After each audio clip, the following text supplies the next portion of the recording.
Everyone, it's Andy from the First Strike Podcast, and I'm going to record a league playthrough of the Izzet Phoenix deck that won the Moto PTQ. So, just a quick summary of what makes this different than the archetype before is that it adds Finality of Promise, which by itself can bring back Arclight Phoenix. So that kind of adds a whole new powerful angle to the deck, and also the Nexus deck is getting sort of pushed out by other decks in the format, which is one of the weakest matchups for this deck. And I think this deck can actually take advantage of some of like the Esper mid range, the Bant mid range by going over the top of it with cheap removal and the Arclight Phoenix. So we're just going to take it through a league. So this is going to be the first match, and we'll see how it goes. I've played a lot of this archetype before, and I think that I don't know, it's one that I like to play. I like you have a lot of draw spells. You get to kind of manipulate the game that you want to go. And against creature decks, sometimes when you're turning on all cylinders, the deck is just incredibly powerful.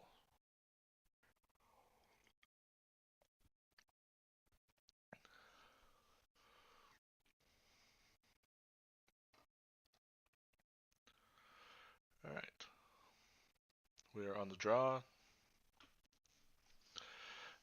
And of just random draw spells. Good enough for me. I like if you draw an Arclight Phoenix, you have two 1 mana spells, so it's like kind of easy to bring back. Opponent down to 6. And might be playing the Nightmare matchup. It's possible. I guess in case they're Bant, you should lead with Shock. Ooh, feel pretty smart to lead with Shock right now. Oh boy. Crackling Drake's one of the best win cons in the deck. The thing with Finale of Promise is you gotta draw a sorcery, which I don't know if there's that many in the deck. Draw a card, another opt. I kind of like to try and save my ops as much as I can. I'm not going to in this instance because I have a second one. Because right now I'm just trying to get Arclight Phoenixes or there you go, or a sorcery. Which now I have a sorcery. So if I got to bin that, which I can with Radical Idea next turn if I want, which I don't think I'm going to. I'm likely just gonna play Crackling Drake because it kills way faster. If they like Teferi minus, I'll certainly be able to just finality the shock in this or opt in this to get back the or just cast the Arclight. Sorry.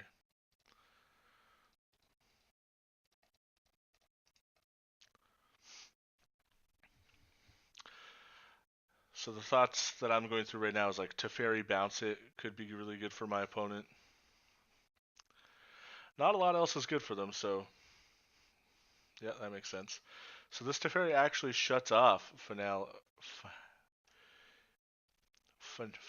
of promise. Holy crap. Uh, hmm.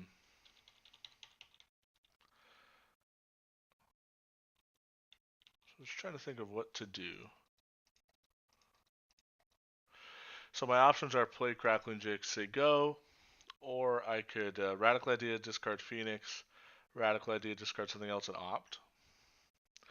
I think I'll do that because if I draw another Arclight, it's insane. So we'll just do that.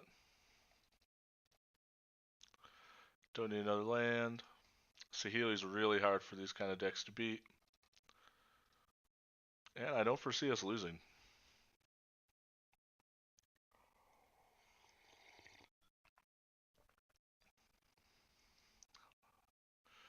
Shall I? Not doing a whole lot here. Just lava coil it.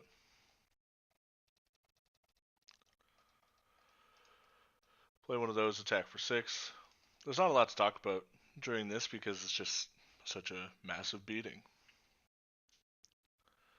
Even a Lyra wouldn't be good enough because I could finally shock lava coil. Okay, Teferi on the Crackling Drake. Unless they have some. Oh, I guess, yeah, sorry. I keep forgetting that it stops the finality. The finale.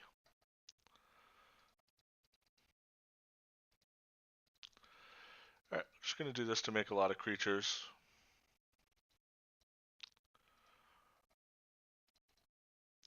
And so I'm doing this kind of stuff. Now, yeah, there we go. There's a lot of spells. If I find it, I just win the game. For example, if I found an Arclight Phoenix, I would just win the game. If I found Shock, I'd just win the game. So I was just kind of digging for that kind of stuff. I haven't seen Paradise Druid a lot in that deck. So what's good? I imagine Entrancing Melody is probably good. Beacon Bolt, Lava Coil almost certainly have to be good. Saheeli is probably pretty damn good. It's so hard to beat this card when you're attacking on the ground with most of your creatures. So the things I like to cut. Alright, I don't want to draw more than one of these. They might have counter spells. Alright, so usually I like to organize my sideboarding like this when I do it. Sorry. With my ins and outs so that I can just kind of keep track of what I'm doing. Alright, so Tormenting Voice might not be good enough. And I'll cut a Radical Idea. The card's not actually that powerful. Game's going to slow down here, and I'm okay with that. I think this setup is going to be pretty good against the creature deck that we're playing against. Yeah, Finale of Promise is the major upgrade that this deck got, and honestly, so I've been playing a lot of Esper midrange myself, and this deck gave me a lot of fits. The Shocks, the Lava Coils, the Finale of Promise just meant it had so much going on. My opponent drew a Saheeli both games as well, and that card's incredibly hard to beat, because once you're behind with Esper, sometimes it's a little rough, and when your best threat at getting you ahead makes a lot of 1/1s, or the other one is like steals a lot of cards, it can get tough. I was saying it's very good. Just kind of controlling, drawing cards, and 2 Crackling Drakes, just very good. Alright, no Llanowar Elf. I'm going to shock here. If they play a creature that I can shock, I will shock it. If not, I'll just opt. I guess that's why Paradise Druid is good. I hate that Teferi sounds pretty good against this deck. I'm going to keep the land, even though I don't know if I want the island exactly, but this hand's a little awkward against Teferi. So hopefully they just don't have it. Ooh, Vivian. If they minus Vivian, then I can just shock it. Yeah. They wisely did not minus Vivian. Double shock. Yeah, them being able to cast creatures at instant speed is really rough because of Frilled Mystic. Like if they shock, say, go. Do I cast a Crackling Drake? I'm going to because I have 3, but...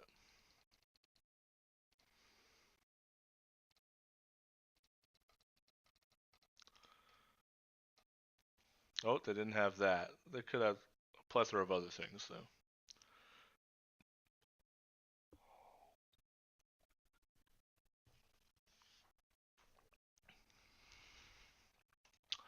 Shy is really hard to beat sometimes. So I hope they don't play anything too crazy.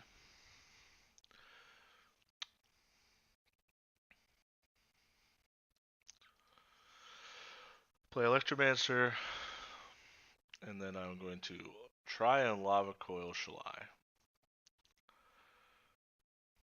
I hope it works.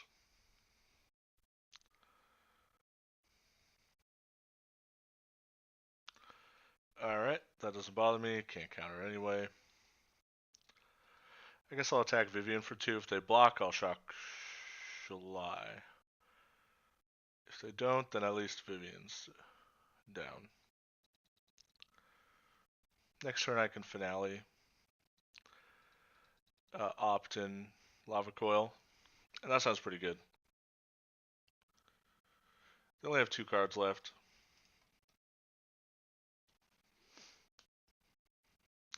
Now they can actually pump everyone, which I have the shock for, thankfully. So it's 3 mana for X equals 2, and I'll get back both these.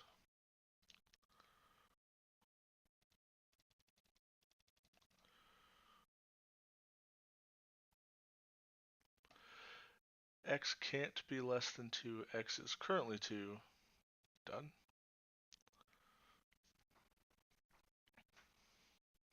Okay, I see what it's saying.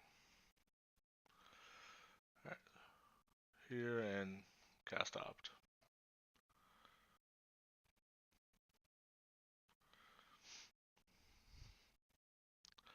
Alright, this is fine.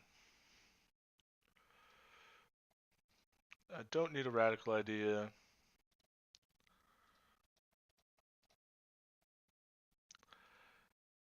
And I guess I'll kill Vivian and attack my opponent.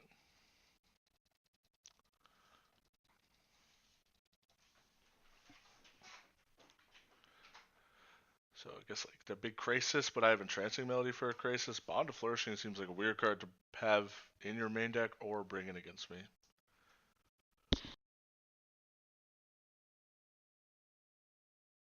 Sorry about that. They must have options.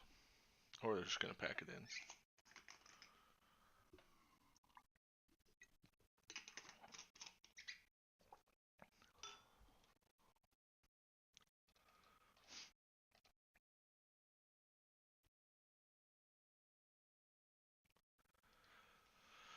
I'm pretty confident we'll win this game. It would take a lot to lose this game.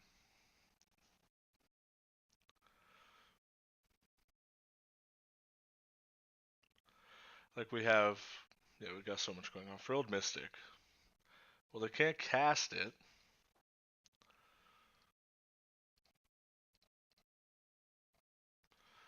I don't want an island.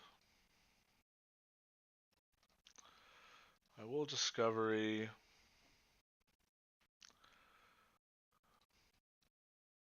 I'll bid them both. Ooh.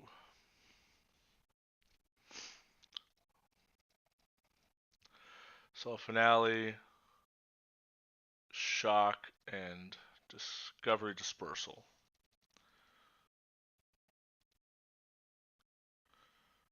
Whoops. Oh, I wonder how that works.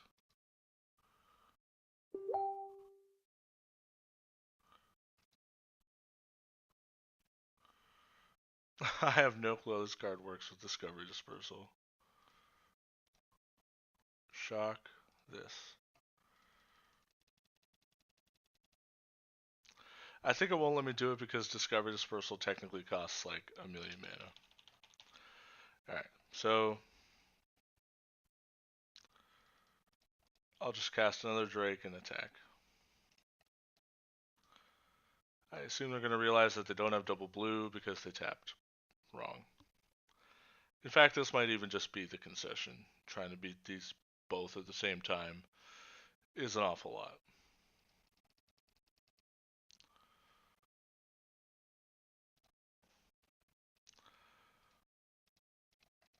I'll just attack with both. I'm okay with trading off Electromancer. Casting Op there doesn't matter that much.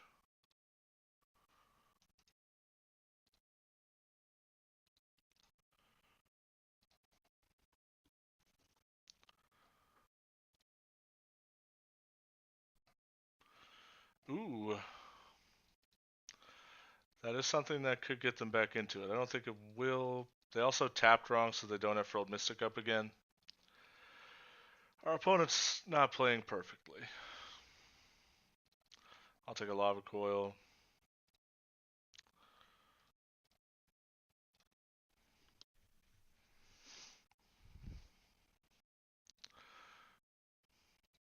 Just getting the gas up's pretty damn good.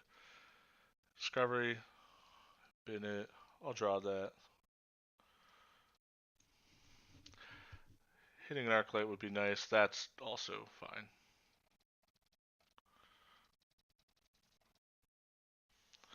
Yeah, they can't beat this. Alright. So that is the first match. Played against Bam mid-range. It was a little weird game. I'm not sure if this is indicative of how powerful this deck is. But on to the next match.